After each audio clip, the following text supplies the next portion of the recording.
20.000 léguas submarinas, obra de Júlio Verne. A tempestade nos empurrou para leste, pulverizando qualquer esperança de fuga nas imediações de Nova York ou do Rio São Lourenço. Ned Land, acabrunhado, isolou-se como o Capitão Nemo. Conseil e eu não nos separávamos. Eu disse que o Nautilus havia sido empurrado para leste. Deveria ter dito nordeste. Por horas a fio ele vagou, ora na superfície das águas, ora abaixo delas, em meio às brumas tão temidas pelos navegadores. Estas resultam, basicamente, do derretimento do gelo, o qual injeta um grande teor de umidade na atmosfera. Quantos navios naufragados naquela região enquanto buscavam reconhecer as luzes embaçadas da costa? Quantos desastres provocados por nevoeiros indevassáveis? Quantas colisões contra aqueles recifes onde a arrebentação é sobrepujada pelo barulho do vento? Quantos abalroamentos a despeito dos faróis sinalizadores, das advertências, dos apitos e dos sinais de alarme? O fundo daqueles mares oferecia o aspecto de um campo de batalha, no qual ainda jaziam todos os vencidos do oceano, uns velhos e já cobertos de cracas, outros jovens e refletindo sobre suas ferragens e quilhas de cobre o brilho de nosso farol. Entre eles, navios destroçados, junto com suas tripulações e seu mundo de emigrantes, naqueles pontos perigosos assinalados nas estatísticas. O Cabo Reis, a ilha St. Paul, o Estreito de Belle, o estuário do São Lourenço. E somente de uns anos para cá, quantas vítimas registradas em fúnebres anais pelas linhas do Royal Mail, o Imman da Montreal, o Solway, o Isis, o Parramatta, o Hungarian, o Canadian, o Anglo-Saxon, o Humboldt e o United States, todos naufragados. O Arctic e o Lyonnais, afundados por abalroamento. O President, o Pacífico, o City of Glasgow, desaparecidos por causas ignoradas, negros escolhos em meio aos quais navegava o Nautilus como se passasse os mortos em revista. Em 15 de maio, estávamos na extremidade meridional do Banco da Terra Nova, produto das aluviões marinhas, grande concentração de detritos orgânicos, arrastados seja do Equador pela corrente do Golfo, seja do Polo Boreal pela contracorrente de água fria que acompanha a costa americana. Aqui, uma aglomeração de blocos erráticos carreados pela debandada das galerias. Ali, um vasto ossuário de peixes, moluscos e zoófitos que perecem aos bilhões no local. Debandada das geleiras. A profundidade do mar não é significativa no Banco da Terra Nova, no máximo algumas centenas de braças, mas para o sul escava-se subitamente certa depressão profunda, uma fossa de 3.000 metros, ponto em que a corrente do Golfo se alarga. É a expansão das águas. A corrente perde velocidade e temperatura, mas vira um mar. Dentre os peixes que o Nautilus afugentou ao passar, registro o ciclóptero, com 1 metro de comprimento, dorso empretecido, ventre alaranjado, que dá a seus congêneres um exemplo pouco seguido de fidelidade conjugal. Um unernac de grande porte, espécie de moreia esmeralda, de excelente sabor. Carraques de olhos grandes, cuja cabeça apresenta certa semelhança com a de um cão. Blênios ovíparos como as serpentes. Gobídeos pretos com 2 decímetros. Macruros de cauda longa, refletindo um brilho prateado. Peixes rápidos, aventurando-se longe dos mares hiperbóreos. As redes apanharam também um peixe atrevido, audacioso, forte e musculoso, dotado de espinhos na cabeça e esporões nas nadadeiras. Verdadeiro escorpião com cerca de 2,5 metros de comprimento. Inimigo encarniçado dos blênios, bacalhaus e salmões. Era o Cados dos mares setentrionais, de corpo tubercular, marrom e nadadeiras vermelhas. Os pescadores do Nautilus tiveram certa dificuldade para capturar o animal, que graças à conformação de seus opérculos isola seus órgãos respiratórios do contato desumidificador da atmosfera e pode viver algum tempo fora da água.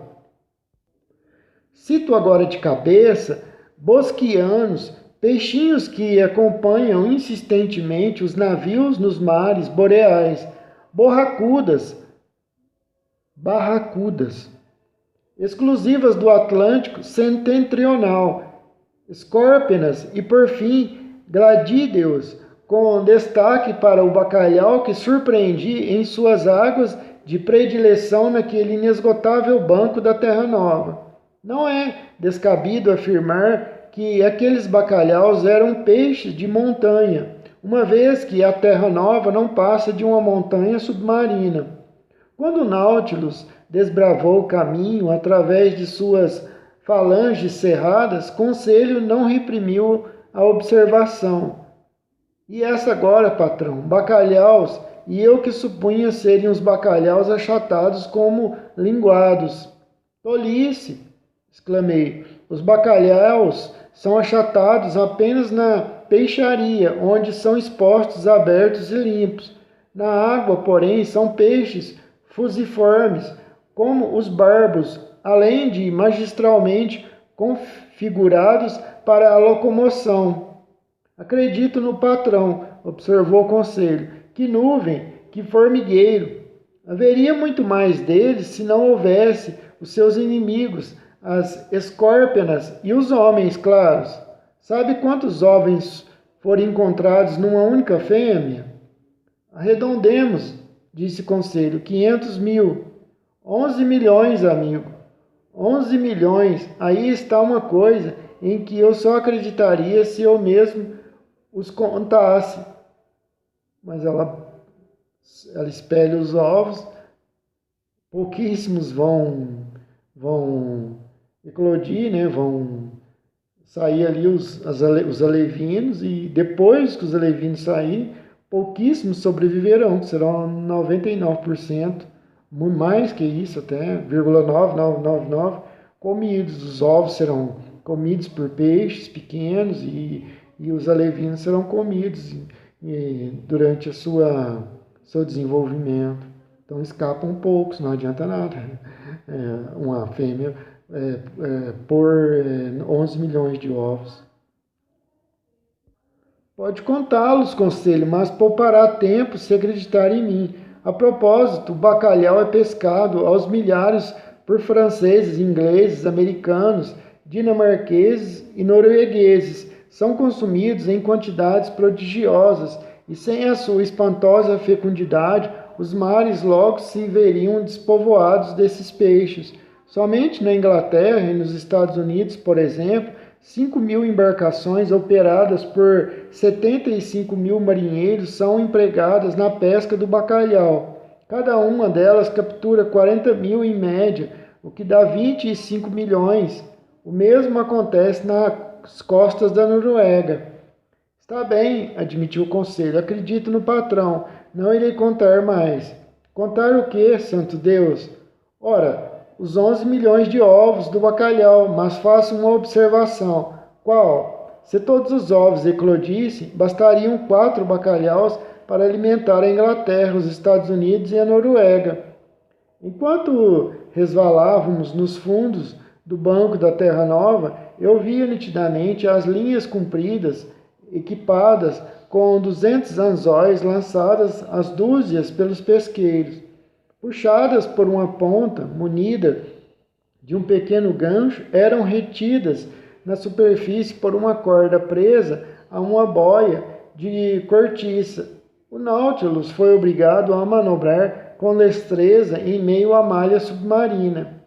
Não permaneceu muito tempo, aliás, naquela zona movimentada, subindo para o 42º grau de latitude. Era na altura de São João de Terra Nova e de Hertz Conten, terminal do cabo transatlântico. O Nautilus, ao invés de continuar a avançar para o norte, dirigiu-se para o leste, como se quisesse acompanhar o platô telegráfico sobre o qual repousa o cabo e cujo relevo foi determinado com extrema precisão por múltiplas sondagens. Foi em 17 de maio, a cerca de 500 milhas de Hertz Content, a 2.800 metros de profundidade, que avistei o cabo deitado no solo. Conselho a quem não avisara, tomou no início por uma gigantesca serpente marinha e preparava-se para classificá-la segundo o seu método de praxe. Mas decepcionei o digno rapaz e, para atenuar sua frustração, ensinei-lhe diversas particularidades sobre a instalação daquele cabo. O primeiro cabo foi instalado durante os anos de 1857 e 58, porém, após haver transmitido aproximadamente 400 telegramas, parou de funcionar em 1863. Os engenheiros construíram um novo cabo, medindo 3.400 quilômetros e pesando 4.500 toneladas, que foi embarcado no Great Eastern. A tentativa voltou a fracassar. Ora, em 25 de maio, submerso a 3.836 metros de profundidade, o Nautilus achava-se precisamente no local onde se produziu o rompimento que malogrou a iniciativa, ou seja, a 638 milhas da costa da Irlanda. Eram 2 horas da tarde, quando se constatou que as comunicações com a Europa acabavam de ser interrompidas. Os eletricistas de bordo resolveram cortar o cabo antes de resgatá-lo e às 11 horas da noite pescaram a parte avariada. Fizeram uma emenda e um ajuste e em seguida imergiram novamente o cabo. No entanto, poucos dias mais tarde, ele se rompeu e não pôde mais ser recuperado das profundezas do oceano. Os americanos não desanimaram.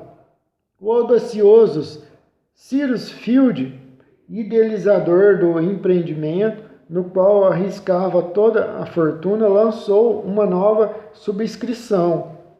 Esta foi prontamente coberta. Outro cabo foi instalado em melhores condições.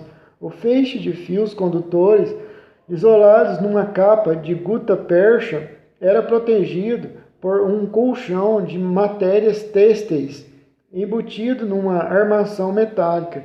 O Great Eastern fez novamente ao mar em 3 de junho de 1866.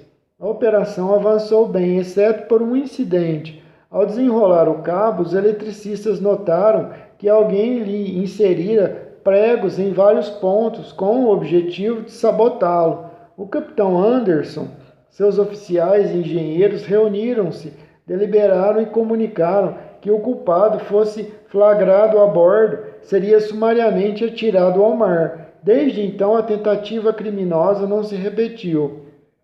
Em 3 de junho, o Great Eastern encostava-se a apenas 800 quilômetros da Terra Nova, quando lhe telegrafaram da Irlanda a notícia do armistício firmado entre a Prússia e a Áustria.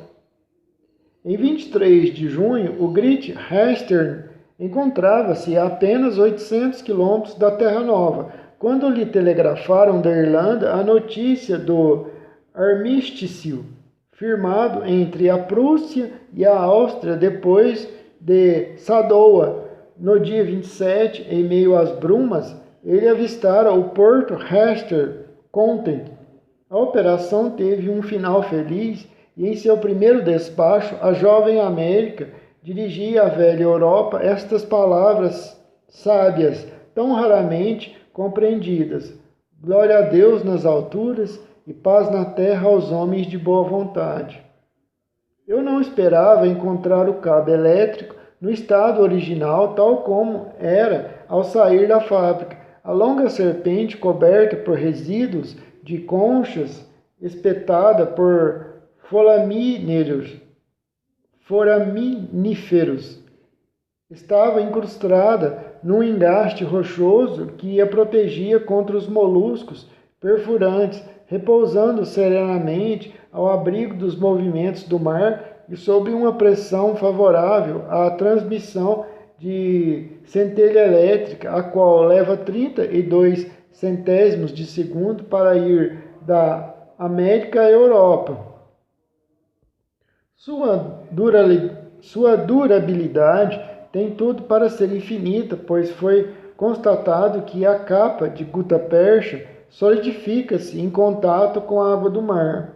Além disso, sobre aquele platô tão auspiciosamente escolhido, o cabo nunca fica submerso em profundidades capazes de rompê-lo. O Nautilus seguiu até o ponto mais baixo, situado a 4.431 metros, e mesmo ali se esticava sem nenhum excesso de tração, aproximando-nos então do local do acidente de 1863.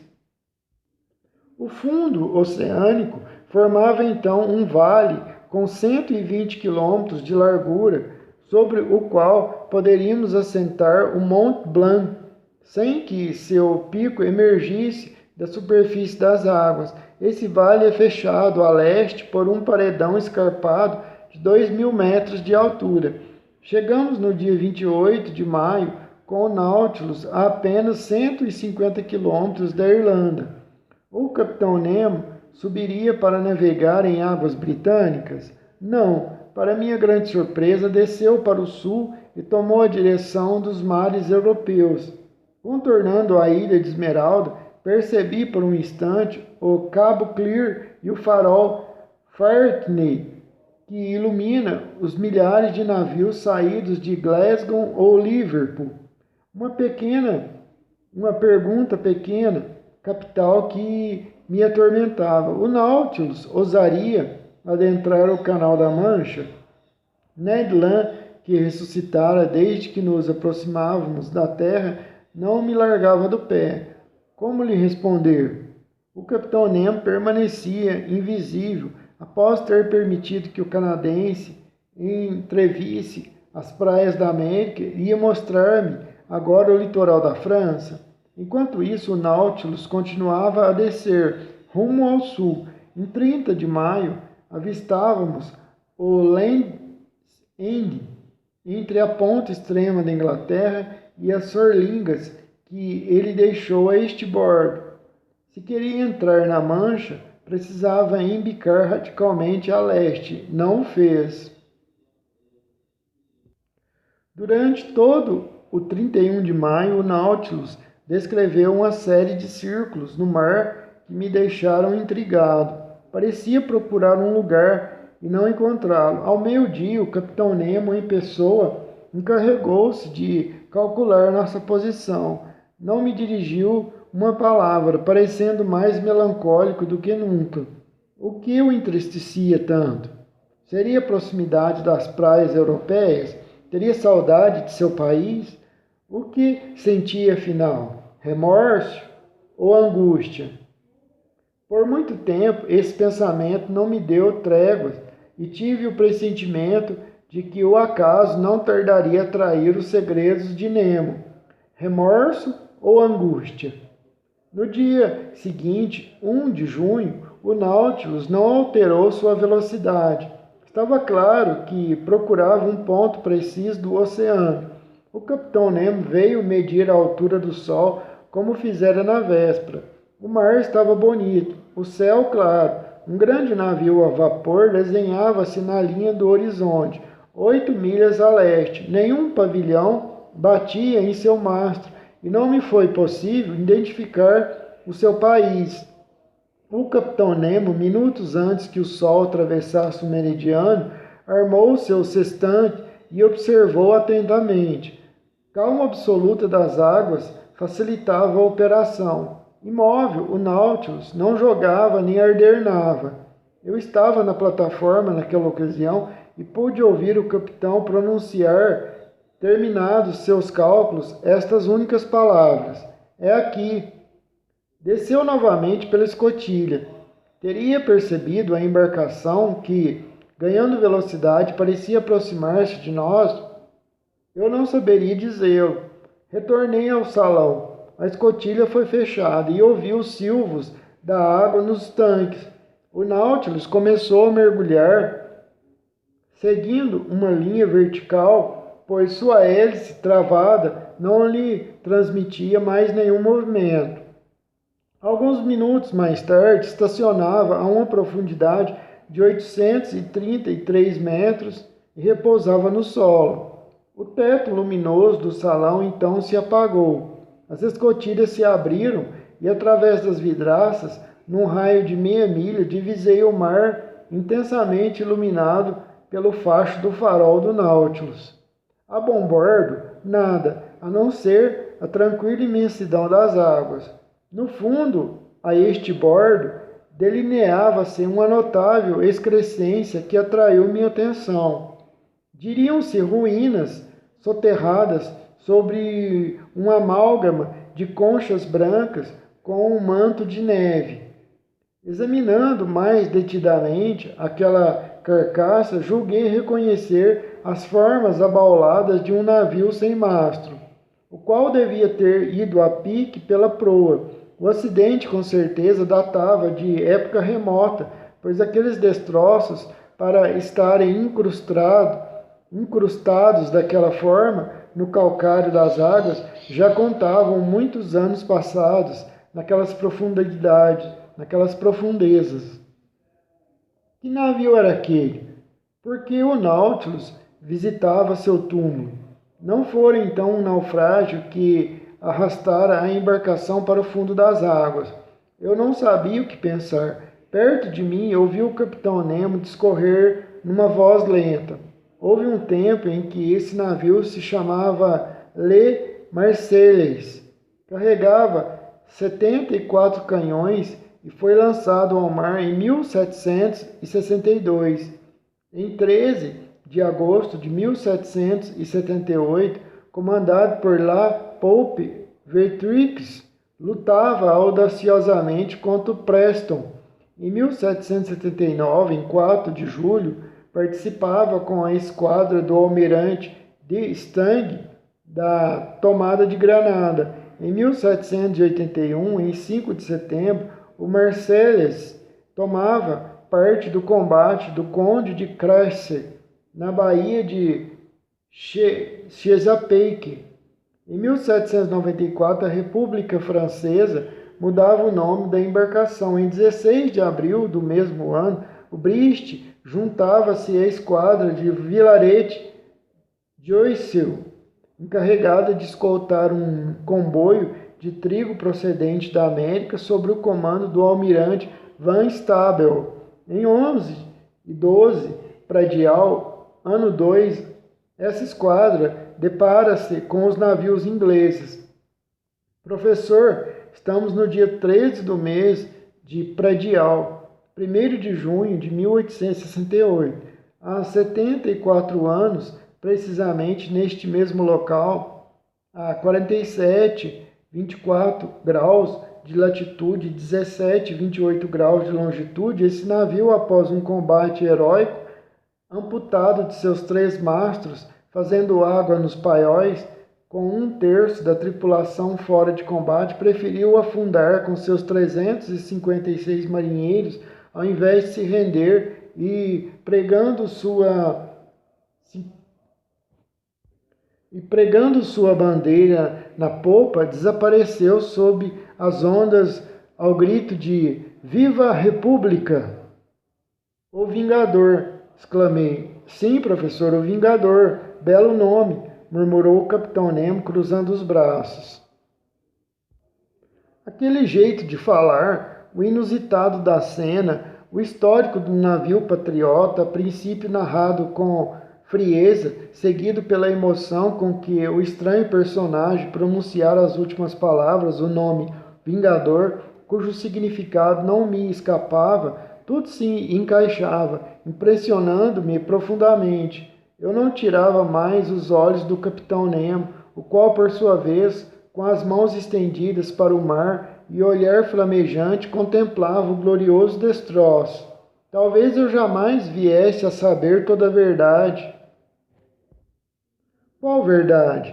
Quem era o capitão Nemo? De onde vinha? Para onde ia? No entanto, cada vez mais sentia que o homem alforriava-se do cientista. Não fora misantropia comum que confinara o capitão Nemo e seus companheiros no Nautilus, mas um ódio monstruoso ou sublime que o tempo era incapaz de aplacar. Aquele ódio ainda clamava por vingança. O futuro logo me diria. Nesse interim, o Nautilus ganhava lentamente a superfície e pouco a pouco via o contorno impreciso do Vingador desaparecer. Dali a pouco, um ligeiro balanço fez-me perceber que flutuávamos ao ar livre.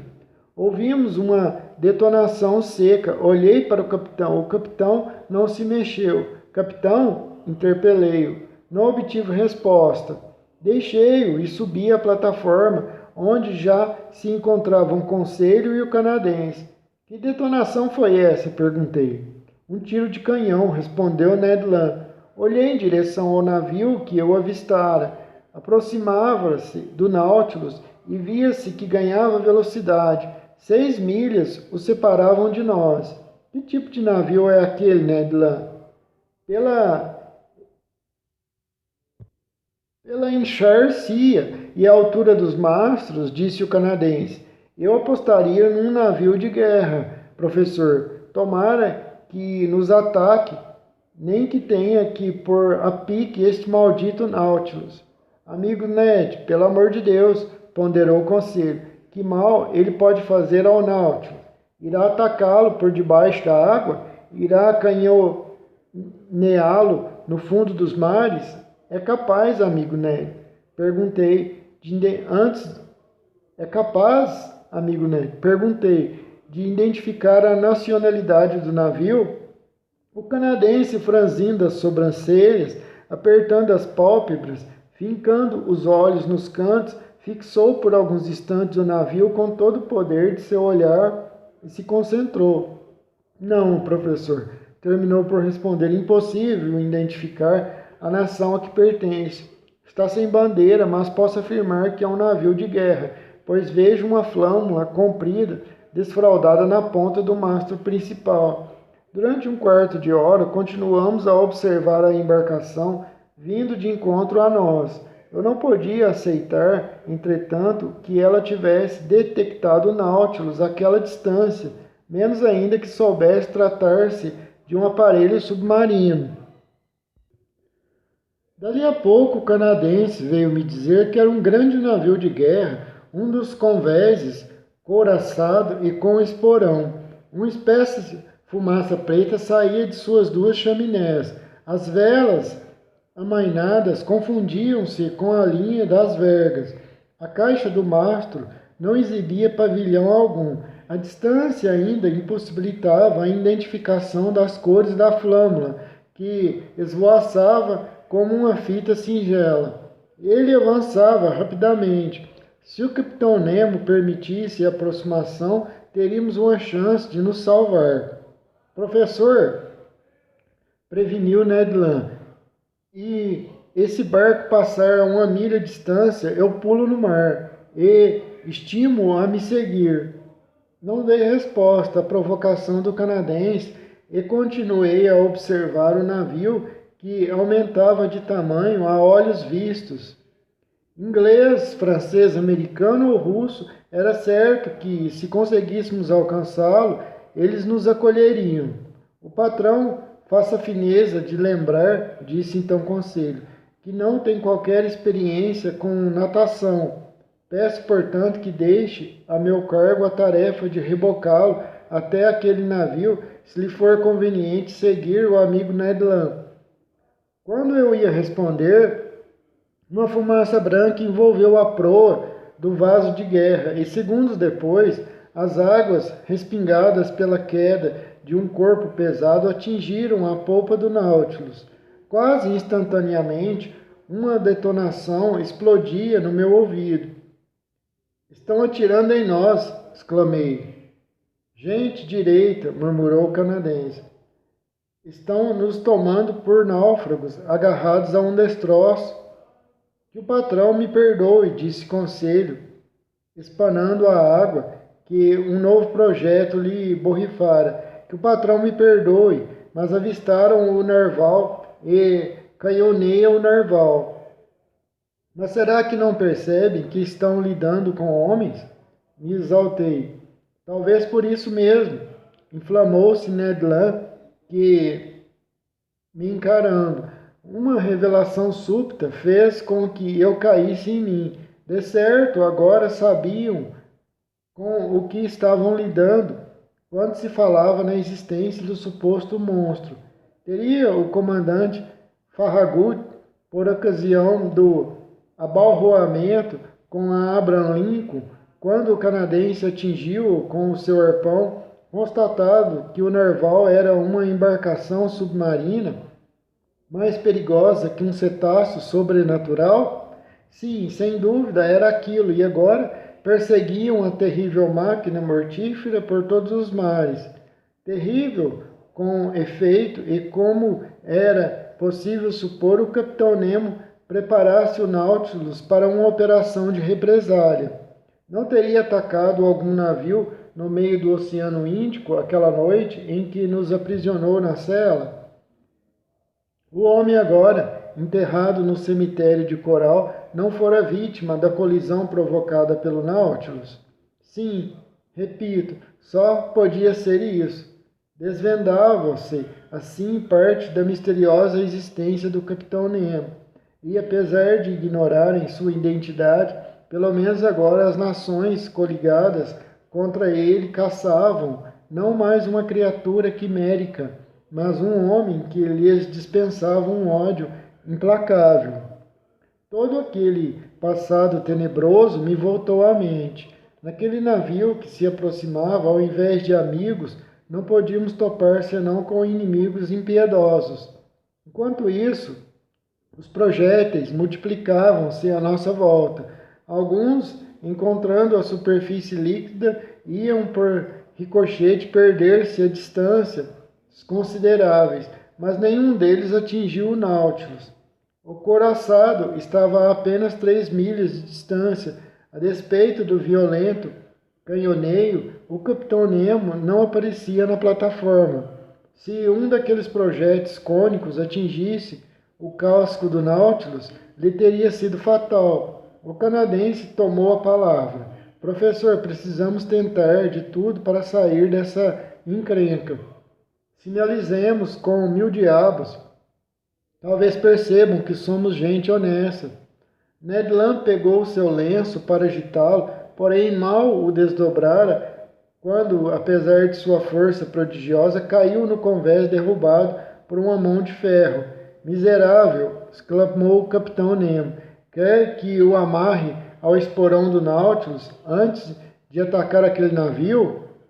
O Capitão Nemo, terrível de se ouvir, era ainda mais terrível de se ver. A face empalidecera sobre os espasmos do coração que devia ter parado de bater por um instante. As pupilas contraíram-se assustadoramente. A voz não falava mais, rugia.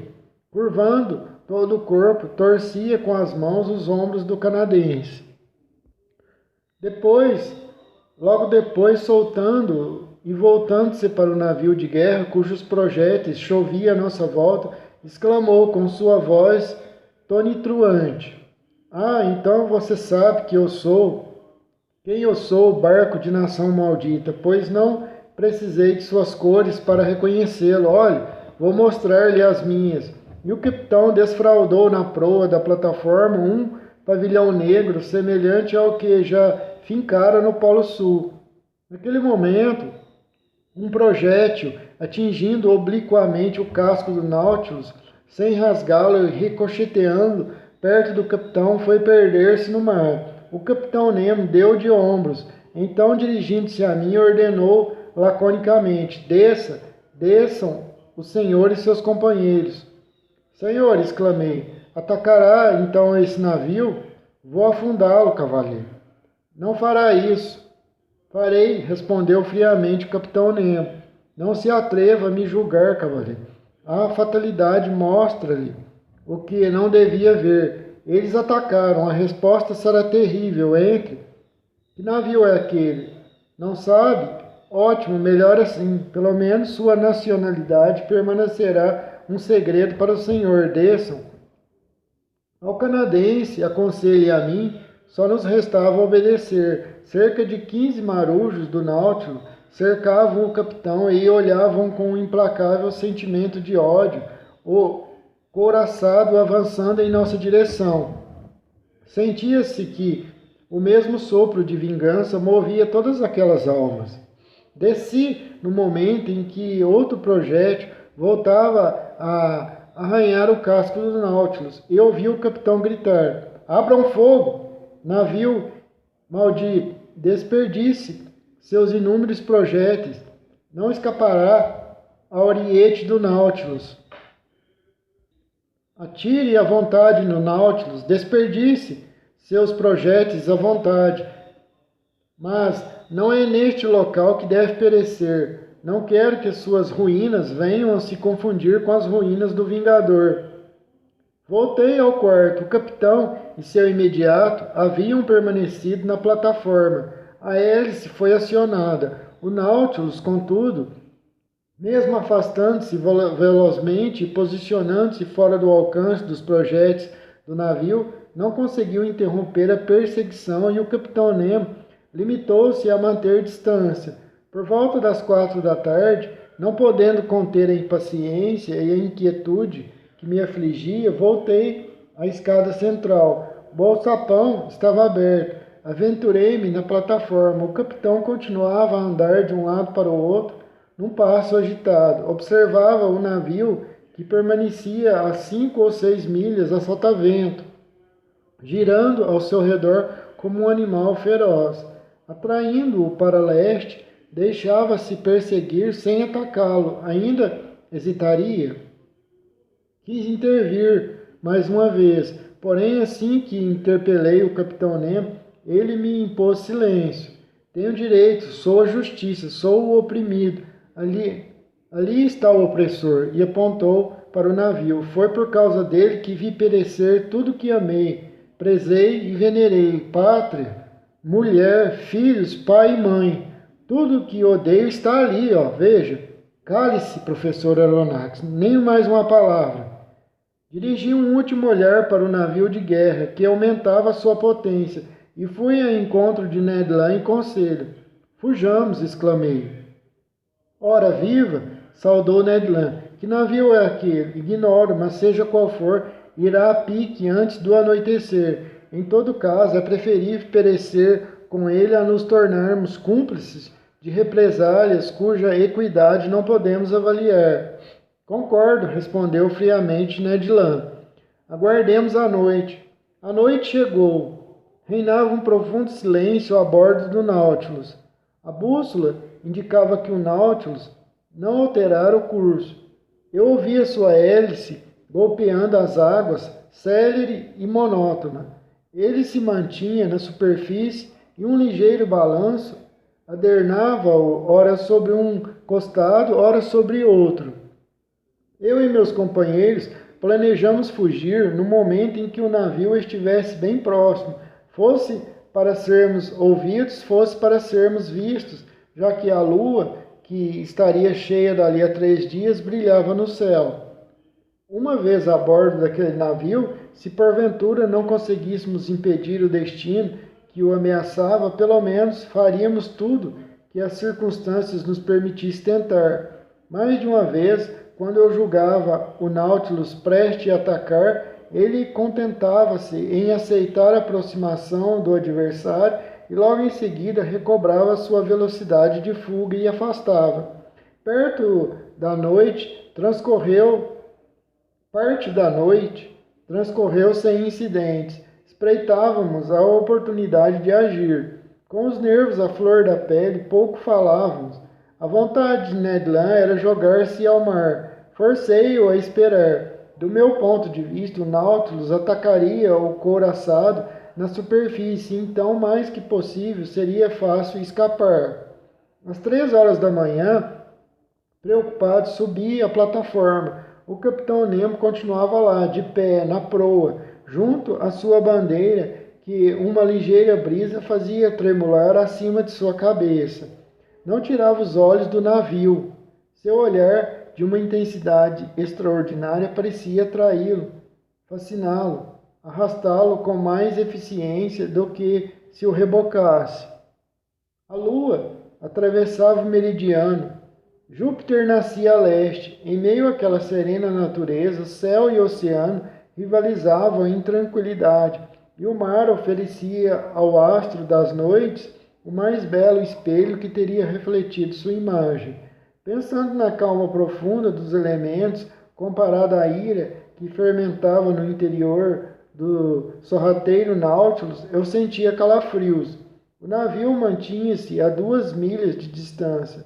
Aproximava-se, continuando a avançar em direção ao brilho fosforescente que assinalava a presença do Nautilus. Vi seus sinalizadores, verde e vermelho, e seu farol branco pendurado no grande estay de Mazena. Uma vaga reverberação iluminava sua enxárcia, indicando que o vapor estava com força máxima. Feixes de fagulhas e escórias de carvões incandescentes escapavam de suas chaminés, estrelando a atmosfera.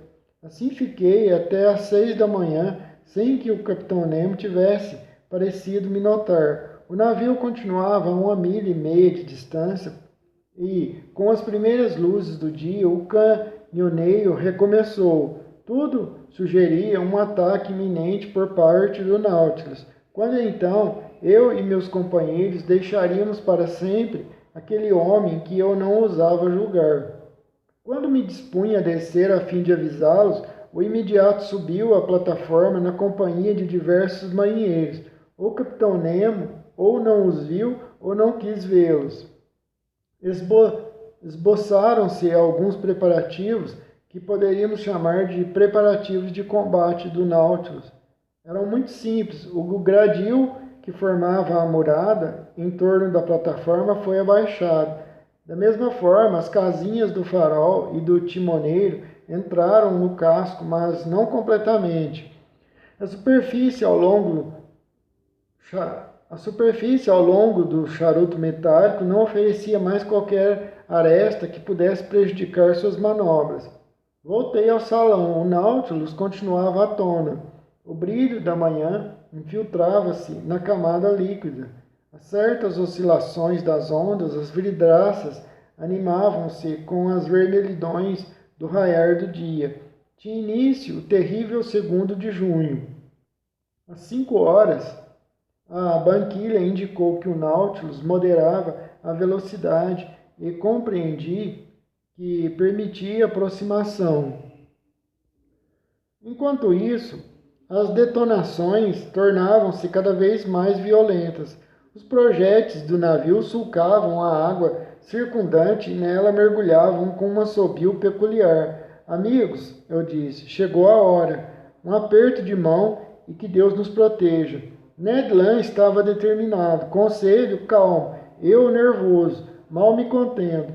Passamos a biblioteca. Quando eu empurrava a porta que dava para o saguão da escada central, ouvi o açapão se fechar bruscamente. O canadense lançava-se escada acima, mas o segurei. Um silvo bastante familiar me informava que a água penetrava nos reservatórios de bordo. Com efeito, em poucos instantes, o Nautilus desceu alguns metros abaixo da superfície. Compreendi sua manobra. Tarde demais para agir. O Nautilus não pensava em ferir o couraçado em sua impenetrável armadura, e sim abaixo da linha de flutuação onde a carapaça metálica não protege o costado do navio. Éramos novamente prisioneiros, testemunhas compulsórias do sinistro drama que estava por vir. Aliás, mal tivemos tempo de refletir. Refugiados no meu quarto, observávamos calados. Um profundo estupor me paralisava. O movimento do pensamento arrefecia em mim. Via-me naquele estado aflitivo que precede a expectativa de uma detonação estrondosa. Aguardava, escutava, vivia exclusivamente pelo sentido da audição. A velocidade do Nautilus aumentou de maneira perceptível e ele ganhou impulso. Todo o seu casco trepidava. Uma colisão súbita, embora relativamente leve, me fez soltar um grito. Era possível sentir a força penetrante do esporão de aço. Ouvi rangidos de lacerações, mas o Nautilus, propelido por uma força de empuxo, atravessava a massa do navio como fazia a agulha do marinheiro ao canhão. Não pude resistir. Louco, desvairado, lancei-me para fora do quarto e corri ao salão. Lá estava o capitão Nemo, mudo, melancólico, implacável, olhando pela escotilha de bom bordo. Um imenso destroço afundava nas águas, e para nada perder de sua agonia, o Nautilus acompanhava-o em sua descida ao abismo. A 10 metros de meu posto vi o casco fendido, por onde a água infiltrava-se estrondosamente. Depois a linha dupla de canhões e paveses. O convés fervilhava de sombras escuras em tumulto. A água subia. Os infelizes acorriam às velas, agarravam-se aos mastros, contorciam-se nas águas. Era um formigueiro humano, surpreendido pela invasão do mar. Paralisado, hirto de angústia, cabelo desgrenhado, olhos esbugalhados, respiração arfante, sem fôlego, sem voz, eu também observava aquilo. Uma atração irresistível grudava-me na vidraça. O imenso navio afundava lentamente. O Nautilus não desistia, espiando cada um de seus movimentos. De repente, uma explosão. O ar comprimido fez ir pelos ares o convés da embarcação como se houvessem ateado fogo aos paióis. Tamanho foi o ímpeto das águas que o Nautilus ficou à deriva. Então o desventurado navio afundou ainda mais rápido. Viam-se as gávias carregadas de vítimas, depois os cordames vergando sob cachos de homens e por fim o bico do mastro principal. Em seguida a massa escura desapareceu, levando com ela uma tripulação de cadáveres arrastados por um redemoinho gigante. Voltei para o capitão Nemo. Aquele terrível justiceiro, verdadeiro arcanjo do ódio, continuava a observar. Quando tudo terminou, dirigiu-se à porta de seu quarto, abriu-a e entrou. Segui-o com os olhos. Na escotilha do fundo, abaixo dos retratos de seus heróis, viu o retrato de uma mulher ainda jovem e de 2 bebês. O capitão Nemo contemplou-os por um instante, com os olhos cheios de lágrimas, estendeu-lhe os braços e, ajoelhando-se, caiu em prantos. As escotilhas foram fechadas diante da visão assustadora, mas a luz não voltara ao salão, apenas trevas e silêncio no interior do Nautilus, que deixava aquela região desolada a 300 metros sob as águas com rapidez prodigiosa. Para onde ia? Norte ou sul? Para onde fugia?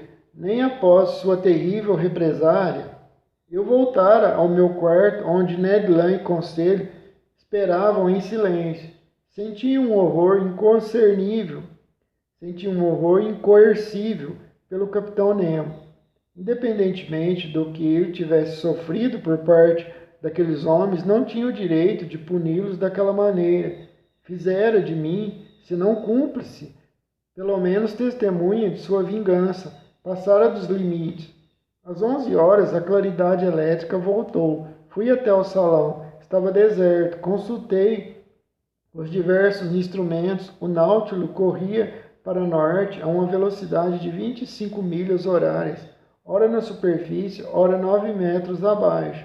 Determinada a nossa posição no mapa, constatei que passávamos ao largo da Mancha e que rumávamos de forma vertiginosamente acelerada na direção dos mares boreais. Naquela carreira sem limites, mal pude estudar os tubarões de focinho comprido, os tubarões martelo e os patas roxas, que frequentam essas águas.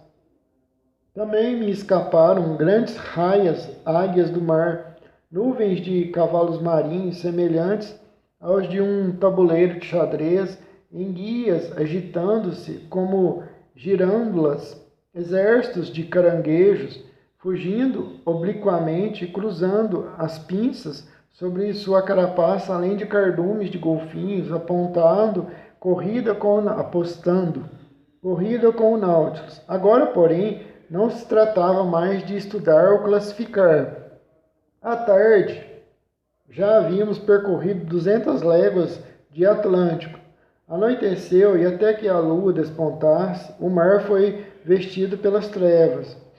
Voltei ao quarto. Impossível dormir com tantos pesadelos. A horrível cena da destruição do navio não me saía mais da mente. A partir desse dia, quem poderá dizer até onde nos arrastou o Nautilus na bacia do Atlântico Norte?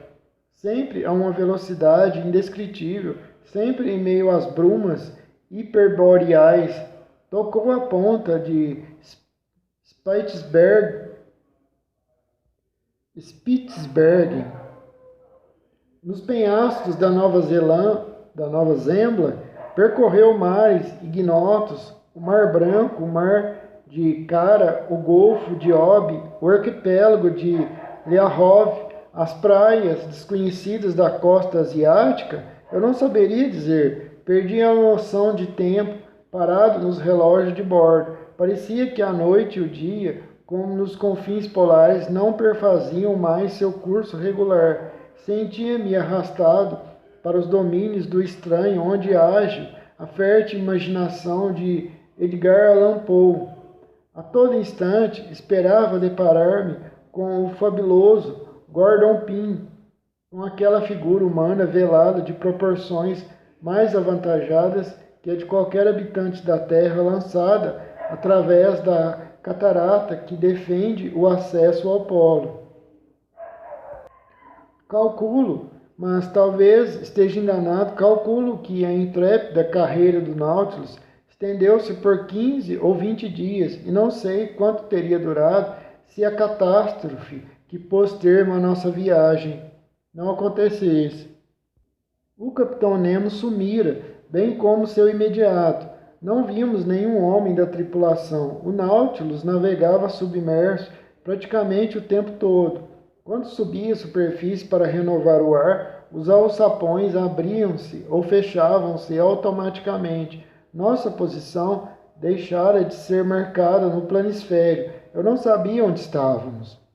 Como se não bastasse, o canadense, cujas forças e paciência chegavam ao limite, não aparecia mais.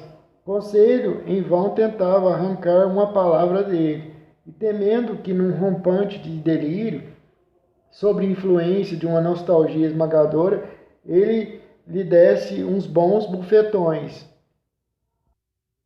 E era compreensível que em tais situações a calma desaparecesse e a situação ficasse insustentável. Certa manhã, eu não saberia precisar a data, eu cochilava nas primeiras horas do dia, uma cesta penosa e enfermiça, quando fui despertado por Ned Land, debruçado sobre mim e sussurrando: "Fujamos, professor, fujamos." Pus-me de pé rápido. "Quando?" perguntei. "Hoje à noite. Não há sinal de vigilância dentro do Nautilus. Eu diria que a perplexidade reina a bordo." "Está pronto, professor?" "Sim, onde estamos, Ned Land?" "À vista de terras que detectei em meio às brumas da manhã, a 20 milhas a leste." "Que terras são essas, você sabe?" "Ignoro, mas isso não vem ao caso. Será o nosso refúgio." "Sim, Ned. Sim, fugiremos à noite, nem que seja para sermos engolidos pelo mar. Chega, não suporto mais também ser prisioneiro desse navio. O mar está raivoso, o vento inclemente, mas fazer 20 milhas no ágil escaler do Nautilus não me assusta. Consegui levar para lá víveres e algumas garrafas de água, sem que a tripulação notasse. Conte comigo, eu lhe disse. Outra coisa, acrescentou o canadense. Se eu for apanhado, fique sabendo que me defenderei até a morte. Morreremos juntos, então, amigo Ned Land, eu lhe disse. Eu estava disposto a tudo. O canadense me deixou. Fui até a plataforma em cuja superfície vacilei devido à arrebentação das ondas, onde o céu estava ameaçador, mas uma vez que a terra estava lá, atrás daquelas brumas espessas, precisávamos fugir. Não podíamos desperdiçar um dia, uma hora. Voltei ao salão, ao mesmo tempo, querendo e receando encontrar o capitão Nemo. O que lhe teria dito? Poderia esconder-lhe o involuntário horror que ele me inspirava? Não, era preferível então não me fazer face a face com ele mais. Melhor esquecê-lo, mas apesar de tudo, que dia comprido aquele, o último que eu passaria a bordo do Nautilus. Fiquei sozinho. Ned Land e Conselho evitavam falar comigo com medo de se denunciarem. Às 6 horas, embora sem fome e a despeito da indisposição, obriguei-me a comer, de modo a não ficar enfraquecido. Às 6h30, Ned Land adentrou o quarto e comunicou: não nos veremos antes de nossa partida, às 10 horas. A lua ainda não terá nascido. Temos de aproveitar a escuridão. Vá para o Scaler, onde o Conselho e eu ficaremos à sua espera, professor. Sem me haver dado tempo de responder, o canadense saiu. Quis verificar o curso do Nautilus e voltei ao salão. Corríamos para nordeste a toda velocidade, 50 metros abaixo da superfície. Lancei um último olhar para as maravilhas da natureza, para as obras de arte acumuladas no museu, para a coleção inigualável destinada a perecer um dia no fundo dos mares junto com seu curador. Quis deixar gravada na memória uma impressão suprema. Assim permaneci durante 1 hora, banhado pelos eflúvios do teto luminoso e passando em revista aquele tesouro resplandecente em suas vitrines. Em seguida voltei ao quarto. Ali vesti trajes apropriados, reuni meus apontamentos e os guardei cuidadosamente junto ao corpo. Perdi o controle das batidas do coração. A ansiedade e a agitação, de certo, me teriam traído aos olhos do capitão Nemo. O que fazia ele neste exato momento? Escutei a porta de seu quarto. Ouvi um rumor de passos. Nemo estava lá. Não se deitara. A cada movimento seu, eu julgava que surgiria à minha frente para indagar os motivos de minha fuga. Presa de constantes sobressaltos, minha imaginação só fazia agravá-los. A sensação tornou-se tão aflitiva que me perguntei se não era preferível entrar no quarto do capitão e encará-lo, desafiá-lo no gesto e no olhar. Era uma ideia de louco, claro. Felizmente controlei tais impulsos. Meus nervos foram se acalmando, mas com o cérebro superexcitado, repassei no átimo toda a minha existência a bordo do Nautilus, todos os incidentes felizes ou infaustos que a haviam perpassado. Meu desgarramento da Abraham Lincoln, as caçadas submarinas, o Estreito de Torres, os selvagens da Papuásia, o encalhe, o cemitério de Coral, a travessia de Suez, a ilha de Santorim, o mergulhador cretense, a Baía de Vigo, a Atlântida, a Banquisa, o Polo Sul, a prisão dos blocos de gelo, a Batalha dos Povos, a tempestade da corrente do Golfo, o Vingador e aquela cena medonha do navio afundando junto com a tripulação toda. Todos esses acontecimentos desfilaram ante meus olhos como o pano de fundo de um cenário teatral. O capitão Nemo crescia, então, desmesuradamente naquele contexto extravagante. Naquele contexto extravagante, seu tipo se acentuava e ganhava proporções sobre-humanas. Não era mais meu semelhante, e sim o homem das águas, o gênio dos mares. Às 9h30 da noite, eu segurava a cabeça nas 2 mãos, para impedi-la de explodir. Fechava os olhos, evitava pensar. Meia hora de espera ainda para nossa fuga. Meia hora de um pesadelo capaz de enlouquecer. Naquele instante, percebi vagos acordes de piano, uma harmonia triste sobre um canto indefinível, lamentos de uma alma disposta a romper com os laços terrenos.